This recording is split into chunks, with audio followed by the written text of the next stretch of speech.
লিটন দাসের জন্য সামনে গুরুত্বপূর্ণ সময়। দীর্ঘদিন ফর্মহীন থাকার পর তিনি আবারও টেস্ট দলে ফিরতে যাচ্ছেন। জিম্বাবুয়ের বিপক্ষে আসন্ন 2 ম্যাচের সিরিজের খেলার সম্ভাবনা প্রবল। টেস্টে ভালো পারফর্ম করতে পারলে তার আত্মবিশ্বাস ফিরবে, যা ওয়ানডে দলে ফেরার পথও সুগম করতে পারে। টেস্ট সিরিজ শেষে তিনি পিএসএলে করাচি কিংসের হয়ে খেলতে পারেন, তবে এখনও বিসিবির কাছ থেকে এনওসি নেননি। লিটনের জন্য এটি ঘুরে দাঁড়ানোর সুবর্ণ সুযোগ। নিজেকে প্রমাণের শেষ সময় হয়তো এখনই। এসব নিয়ে বিস্তারিত থাকছে প্রতিবেদনে। লিটন কুমার দাস সর্বশেষ টেস্ট খেলেছেন 2024 সালের ফেব্রুয়ারিতে পাকিস্তানের বিপক্ষে। সেই সিরিজে চাপের মুহূর্তে দ্বিতীয় টেস্টে 138 রানের অনবদ্য ইনিংস খেলেন, যা পরবর্তীতে বর্ষসেরা টেস্ট ইনিংস মনোনয়ন পায়।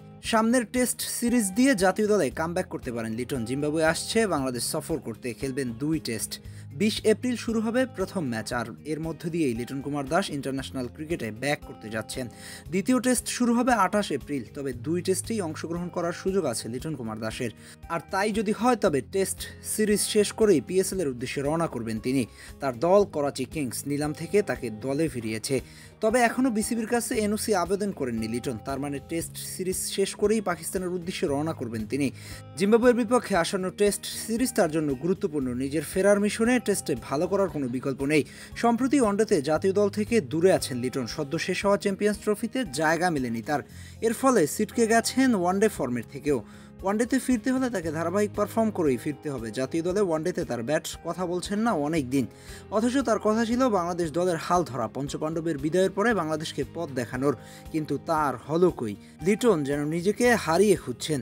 লিটনের সামনে এবার ঘুরে দাঁড়ানোর সুবর্ণ সুযোগ। টেস্ট দলে ফিরে যদি দুর্দান্ত পারফর্ম করতে পারেন তাহলে সেটা তার আত্মবিশ্বাস ফিরিয়ে আনবে। আর পিএসএলে ভালো করতে পারলে ওয়ানডে দলে ফেরার পথও সুগম হবে। নিজের সামর্থ্য প্রমাণ করার জন্য এটাই তার আদর্শ সময়। লিটনের ব্যাট যদি আবার কথা বলতে শুরু করে তাহলে বাংলাদেশ ক্রিকেটও পাবে একজন নির্ভরযোগ্য পারফর্মার।